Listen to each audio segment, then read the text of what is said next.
اللہ کے رسول حضرت محمد مصطفیٰ صلی اللہ علیہ وآلہ وسلم بار بار امام حسین کو بلند کر کے دنیا کو یہ بتاتے تھے کہ یہ حسین مجھ سے ہے اور میں اس حسین سے۔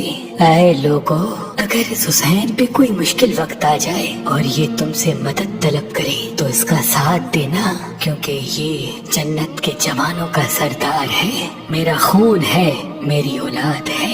لیکن افسوس، ابھی رسول اللہ کی رحلت کو تھوڑا وقت ہی گزرا تھا کہ کربلا کے میدان میں ایک طرف 9 لاکھ کا مجمع تھا تو دوسری طرف وہ حسین جس کو اللہ کے رسول اپنے کندھوں پہ سوار کرتے تھے۔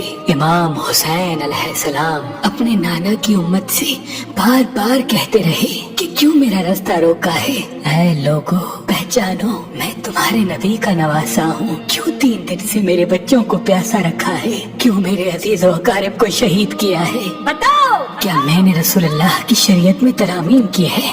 کسی انسان کا حق کھایا ہے؟ کسی انسان پہ ظلم کیا ہے؟ اتنے میں فوج یزید ایک آواز میں کہنے لگی، اے حسین، ہم سب تجھے تیرے بابا علی کے بغض میں قتل کر رہے ہیں تاکہ یزید ہماری جھولیاں دولت سے بھر دے۔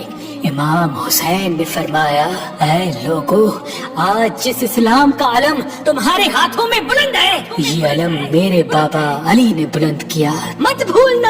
خیبر و خندق میں اگر علی نہ ہوتے تو اسلام کی فتح ناممکن تھی۔ وہ علی جس نے پوری زندگی اسلام کی تبلیغ کی، حق کو بلند کیا، رسول اللہ کی حفاظت کی، آج اس علی کو یہ اجر دے رہے ہو۔ اے لوگو، بتاؤ، اللہ کے رسول نے بار بار میرے بابا علی کا ہاتھ بلند کر کے فرمایا تھا کہ جہاں حق ہوگا وہاں علی ہوگا، جہاں علی ہوگا وہاں حق ہوگا، اور آج اس علی اور اولاد رسول کو یہ اجر دے رہے ہو۔ اتنے میں یزید کی فوج کے سپہ سالاروں نے دیکھا کہ کہیں فوج میں بغاوت نہ ہو جائے۔ اے شمر، کیا دیکھ رہے ہو؟ حملہ کرو۔ بس لاکھوں کی فوج نے جب رسول اللہ کے نواسے پہ حملہ کیا، امام حسین علیہ السلام نے اللہ کا نام لیا اور ذوالفقار کو نیام سے نکالا۔ تاریخ گواہ ہے، ایک طرف لاکھوں کا مجمع اور ایک طرف 3 دن کا بھوکا پیاسا حسین ابن علی۔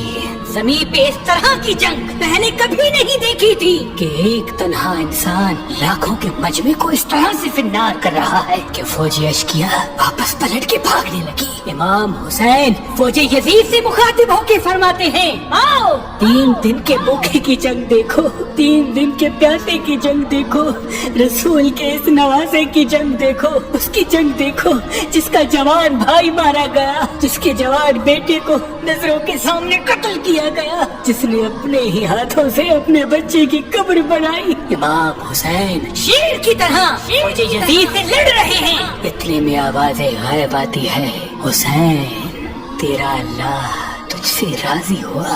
بس اس صدا کا سننا تھا۔ امام حسین علیہ السلام نے اپنی ذوالفقار کو تھام لیا۔